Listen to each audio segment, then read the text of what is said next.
नमस्कार। आइए आज हम इस वीडियो के माध्यम से एड ग्रेड अभ्यास पुस्तिका विषय सामाजिक विज्ञान देखिए कक्षा 7। तो देखिए इस प्रकार से हमें कक्षा 7 के लिए विषय सामाजिक विज्ञान की एड ग्रेड अभ्यास पुस्तिका हमें प्रदान की गई है। आप देख सकते हैं यह न्यू एड ग्रेड अभ्यास पुस्तिका है। इसमें विषय सूची दी गई है।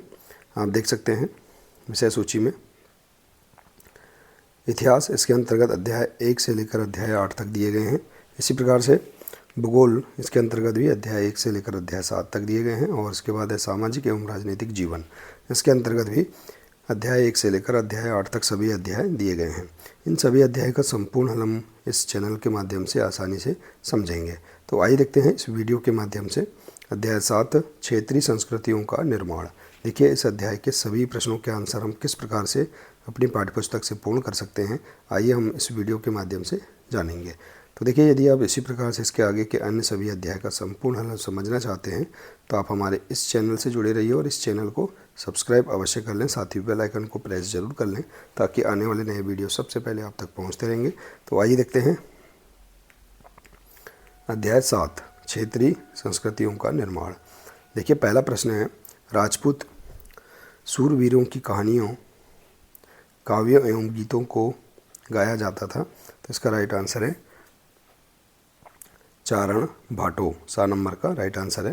इसके बाद है प्रश्न दूसरा, 1739 में नादिर शाह के आक्रमण और दिल्ली विजय के परिणाम स्वरूप मुगल कलाकार अनिश्चितताओं से बचने के लिए पलायन कर गए।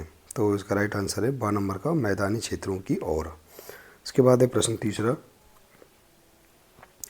निम्नलिखित में से कौन सा समूह असमान है। तो देखिए इसका right answer Kuchipudi Manipur, 6 number का।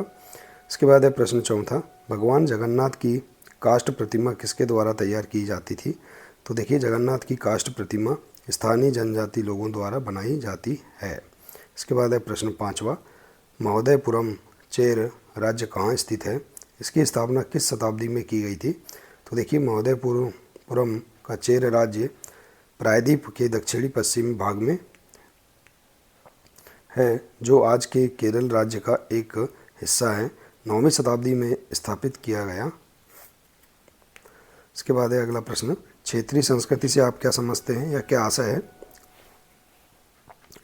तो देखिए इसका राइट आंसर क्षेत्रीय संस्कृतियां जो समय के साथ साथ बदलती हैं, इस प्रक्रिया की तरह स्थानीय परंपराओं और उपमहाद्वीप के अन्य भागों के विचारों के आदान प्रदान ने एक दूसरे को समान बनाया है। इसके बाद अगला प्रश्न, पृथ्वीराज ने किस प्रकार के सूरवीरों के आदर्शों को अपने हृदय में संजोए रखा था। तो देखिए पृथ्वीराज ऐसे सूरवीरों के आदर्शों को अपने हृदय में संजोए रखते थे जिन्होंने रण क्षेत्र में बहादुरी से लड़ते हुए अक्सर मृत्यु का वरण किया मगर पीठ नहीं दिखाई। इसके बाद है अगला प्रश्न, राजपूतकालीन कहानियों का चित्रण किस प्रकार होता था। तो देखिए राजपूतकालीन कहानियों में अक्सर नाटकीय स्थितियों और स्वामी भक्ति, मित्रता, प्रेम, शौर्य, क्रोध आदि प्रबल संवेगों का चित्रण होता था। अगला प्रश्न है,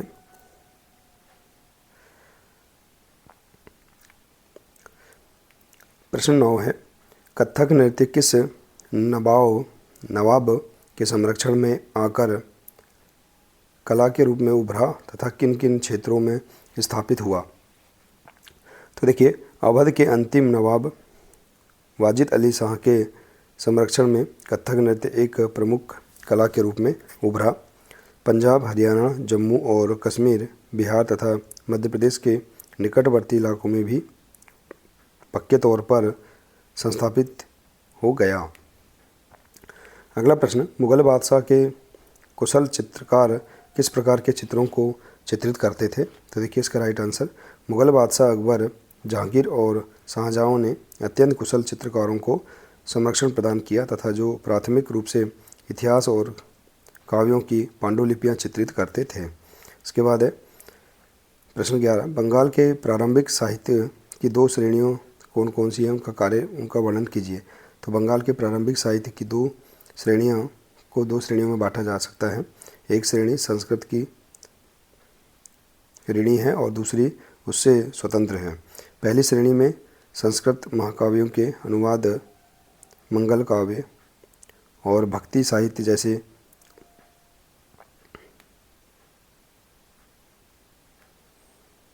गोंडी वैष्णव आंदोलन के नेता श्री चैतन्य देव की जीवनियों आदि शामिल हैं। इसके बाद है अगला प्रश्न, लघु चित्र किसे कहते हैं, उनकी विशेषता लिखिए। तो लघु चित्र छोटे आकार के चित्र होते हैं जिन्हें आमतौर पर जल रंगों से कपड़े या कागज पर चित्रित किया जाता है। प्राचीनतम लघु चित्र तालपत्रों अथवा लकड़ी की तीलियों पर, लकड़ी की तख्तियों पर चित्रित किए गए थे। अगला प्रश्न है, 15वीं सदी के बाद बंगाल में निर्मित मंदिरों की विशेषता लिखिए। तो देखिए, बंगाल में 15वीं शताब्दी के बाद वाले वर्षों में मंदिर बनाने का दौर जोरों पर रहा, जो उन्हें 19वीं शताब्दी में आकर समाप्त हो गया। बंगाल में साधारण ईंटों और मिट्टी गारे से अनेक मंदिर निम्न सामाजिक समूहों जैसे कालू, तेली, कंसारी, घंटा, धातु के कारीगर आदि के समर्थन में बने थे। तो देखिए, इस प्रकार से हम यहाँ पर इस अध्याय के सभी प्रश्नों के आंसर आसानी से पूर्ण कर सकते हैं। आशा है कि आपको इस अध्याय के प्रश्नों के आंसर समझ में आ गए होंगे। देखिए, यदि जानकारी अच्छी लगी हो तो प्लीज़ इसे अधिक से अधिक शेयर करें, वीडियो को लाइक करें और इसी प्रकार से इसके आगे के अन्य सभी अध्याय का संपूर्ण हल समझने के लिए आप हमारे इस चैनल से जुड़े रहिए। मिलते हैं इसी प्रकार से इसके आगे के अगले नए वीडियो के साथ। नमस्कार।